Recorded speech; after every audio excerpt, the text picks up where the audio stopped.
What's up, family? Man, I'm hot. Thank you guys for your prayers and your well wishes. Been well received.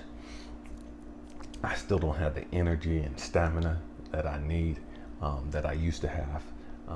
Man, I've lost a lot of weight. It's just from not eating and not having the appetite, really. But it is what it is, you know what I mean? I'm doing a lot better, a lot better, a lot better. um, that being said, um, family, I want to have a heart to heart. And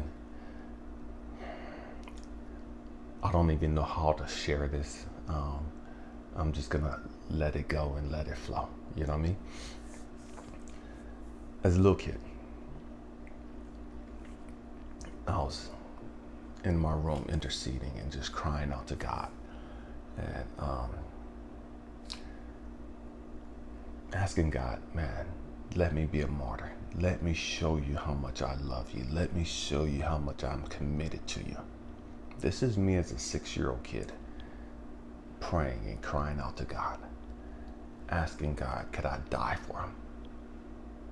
As a 6-year-old kid, I'm asking God, could I die for him? I'm asking God, could I be a martyr for him?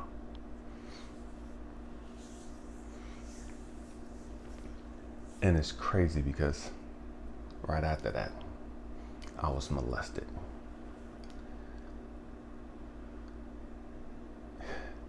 By church people, twice, you know what I mean? And I was done. I didn't understand why God hated me so much. Why God thought that I needed to be molested. Why God allowed me to be molested. By church people of all places, of all people, you know what I mean? I didn't understand that.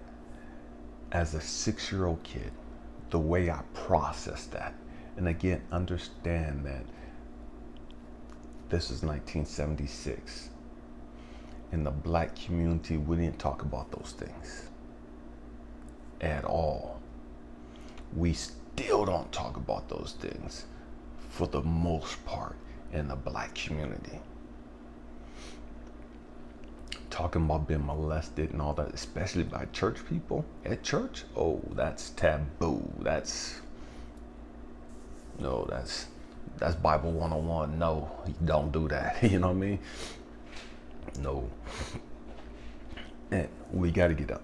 Grow up. We got to get beyond that, family. We have to get beyond that foolishness. We got to get beyond that ignorance to where we can't have these heart-to-heart conversations. We have to get beyond that foolishness. That's petty, that's survival, that's a slave mentality. And I don't know about you, but I ain't a slave. To nothing, to no one. To no one. But having that mindset is a slave mentality. And we have to outgrow that.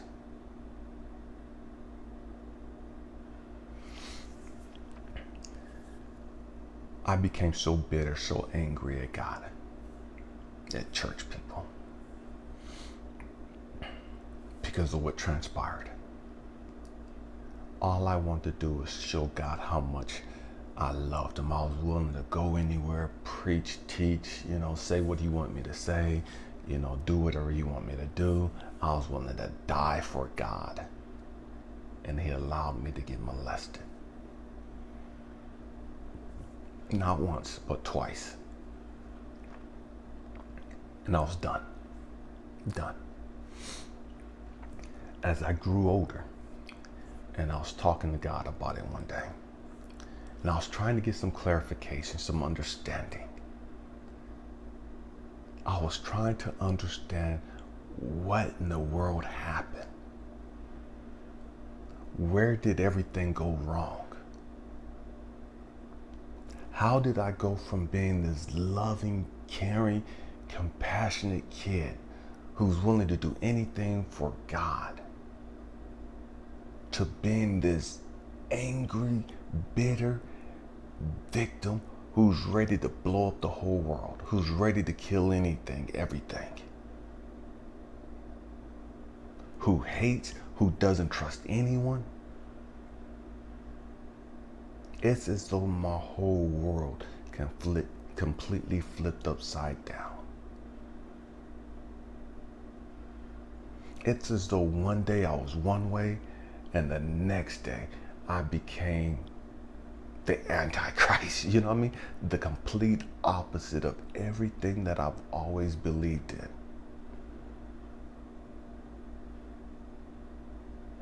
I didn't give a crap about the world. I didn't give a crap about the people in the world. I didn't give a crap about church, especially church folk. I didn't give a crap about none of that. And so I'm talking to God, man, what happened? What happened? And he explained it and said, Elijah, I never asked you to die for me. Stay with me, I'm going somewhere. I never asked you to die for me. If you love me, live for me. If you love me, listen to me.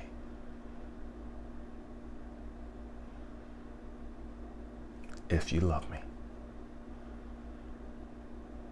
And I was like, God, you know I love you. And he's like, no, Elijah.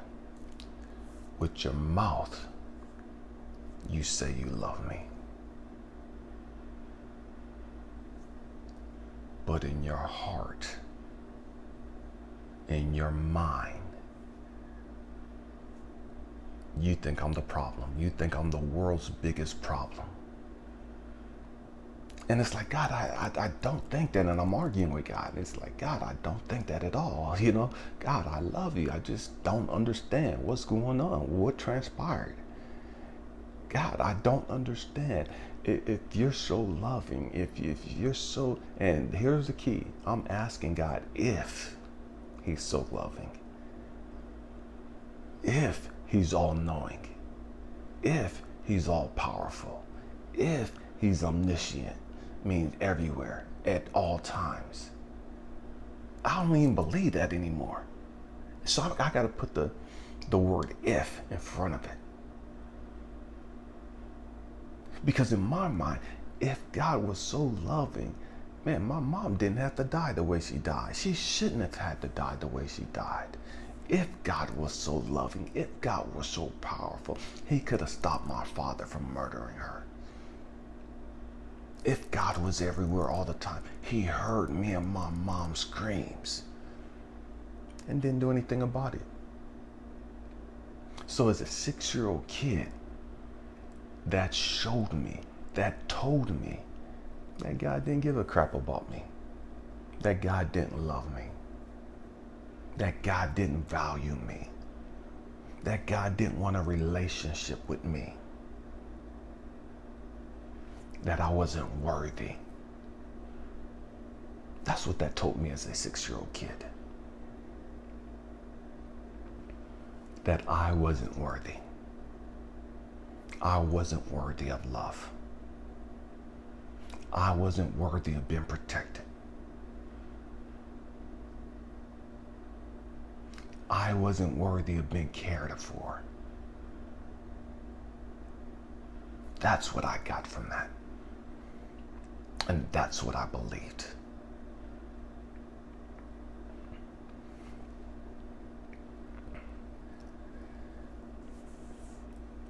I was watching a movie a while back, and I'm trying to think of the guy's name, Denzel Washington. I believe it was Equalizer too. And he said that there's a pain that hurts, and there's a pain that alters you. I'm going to say that again. Pain can hurt you, but there's a pain so deep, so tough, that it completely alters everything about your life.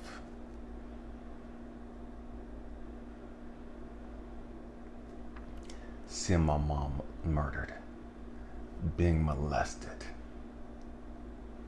that was that altering pain.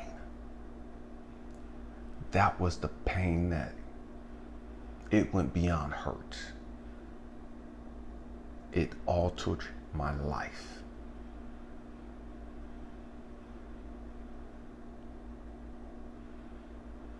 As a kid, man, I broke my bones playing football and all kinds of stuff, you know. Fell off my bikes, did all kinds of stuff, right? You heal from that pain real quick. Even this flu thing that I've had, you know, it's been a week. And I feel a lot better than I did last Sunday. And yet, the pain that I suffered during this flu was nothing compared to the pain of the emotional trauma that I endured as a kid. And what I mean by that is the experience of seeing my mom murdered and being molested as a 6-year-old kid was life altering. That was a pain that you can't comprehend. That's a pain that you can't even describe. That's the type of pain that'll take you from being a good guy to being the Joker, to being the bad guy. That's the type of pain that'll take you from being a loving, caring person to being antisocial. And to being a villain. You know what I mean?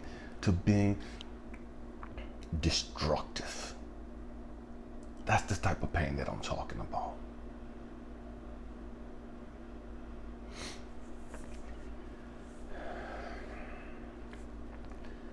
We all have something that we need to heal from. And as I got older, I was talking to God about it. Man,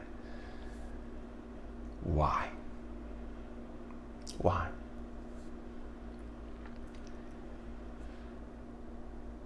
And he had to show me, Elijah, I knew you would have died as a kid for me.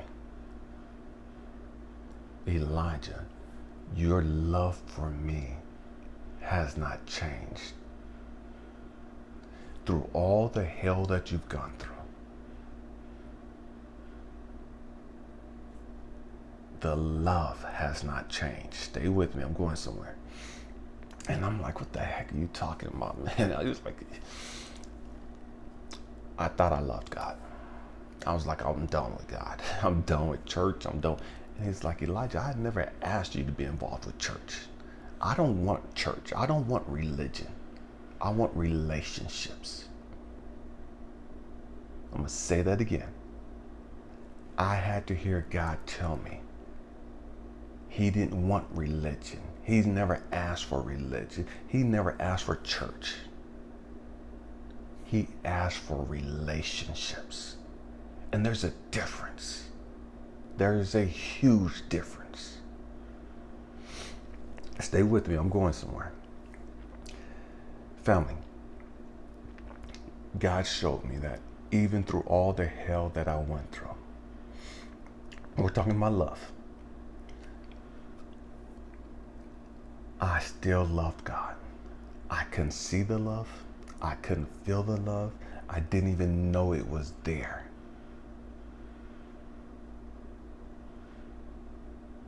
But it was still there. And he described it as the sun and as the clouds. When there's a storm, you don't see the sun. When there's a storm, you cannot see the sun. You don't feel the effects of the sun. You don't feel the heat and the warmth of the sun. You don't see the sunlight because the storm clouds block all of that out. I'm going to say it again. The sun is always there. It's always there. But when a storm comes in, and the storm is big enough, it will block out the light, it will block out the warmth, it will block out the heat of the sun. And you won't even know that the sun is still there. Such as in life. When you go through a big enough storm, you won't even realize that love is still there. I don't care who this is in regards to. For me, it was God. For you, it could be your relationship, your ex-wife, your ex-husband, whatever. It could be a kid that's gone astray, whatever. It don't matter. Love is unconditional. It doesn't change. It doesn't go anywhere. It doesn't cease to exist. It's unconditional. And it's always there. You can't see it because of the storm clouds. You can't feel the warmth, you can't feel the effect, you can't see the light, but it's still there. Up under all of the clouds, up under all of the storms. It's still there. And why am I sharing this with you, family? We have to understand, even though I thought I turned my back on God, you can't turn your back on God. I'm going to say this again. You can't turn your back on God. To be able to turn your back on God is to be able to say that God's not everywhere. I don't care which direction you turn your back, God's still there. What direction you look in, God's still there.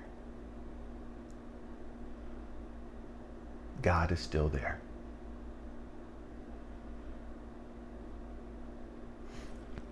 The problem is we get fixated on the storm.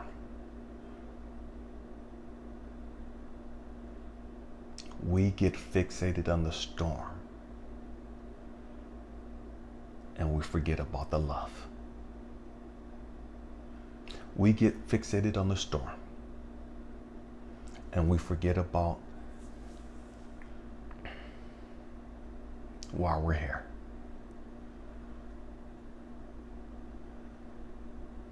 We get fixated on the storm.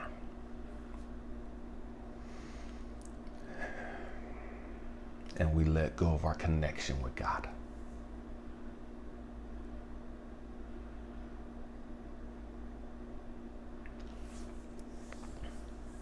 Family. I know a lot of you are gonna be like, man, that's not true about love. You know, there's different types of love and blah, blah, blah. I'm not trying to hear that stupid stuff. I'm not trying to hear that. I don't want to hear the philo love, the eros love, the agape love. I'm not listening to that stupid shit. I'm not. There's one type of love. One type of love. And that's unconditional love. You have different ways of manifesting, of expressing that love. But it's still love. It's love.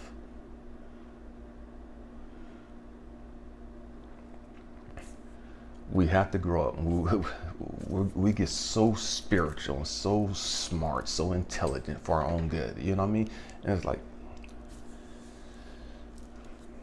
get too smart for our own good. There's one type of love, and that's unconditional love. Anything that's conditional is not love. I'm going to say that again. If you put conditions on that love, then it's not love. If you say, oh, if she cheat on me or if he cheat on me, then I don't love him no more and the relationship is over, you never loved them in the first place.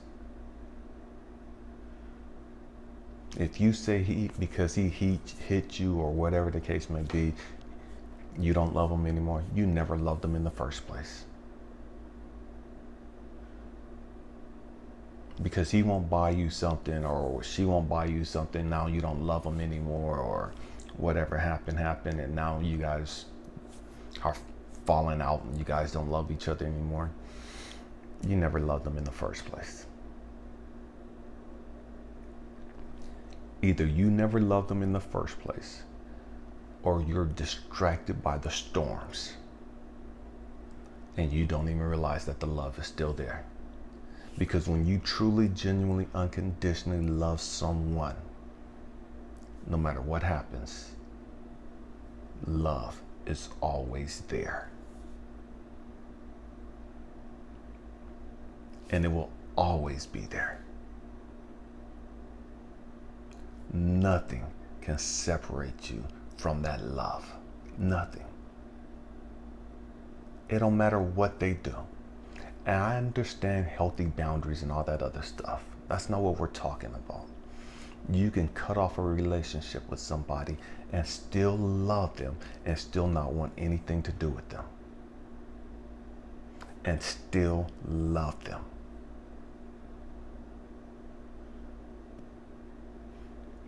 You see it all the time. You see parents whose kids are on drugs, you know what I mean? And they've robbed them, stole from them, they've done all kinds of stuff. And parents have to get to a point like, I'm done, I cut you off. You can't come to the house no more, nothing, you know what I mean? Because you're not trustworthy. You've been in and out of prison, stole their car, did all this crazy stuff, right? The mom still loves that kid. The father still loves that kid, no matter what that kid does. The parents still love them. They don't want nothing to do with them, but they still love them. That's unconditional love. That's love. That's love. My hope and prayer is that you understand love. Love. And when you really understand love, you understand that you are love. You are love at your core.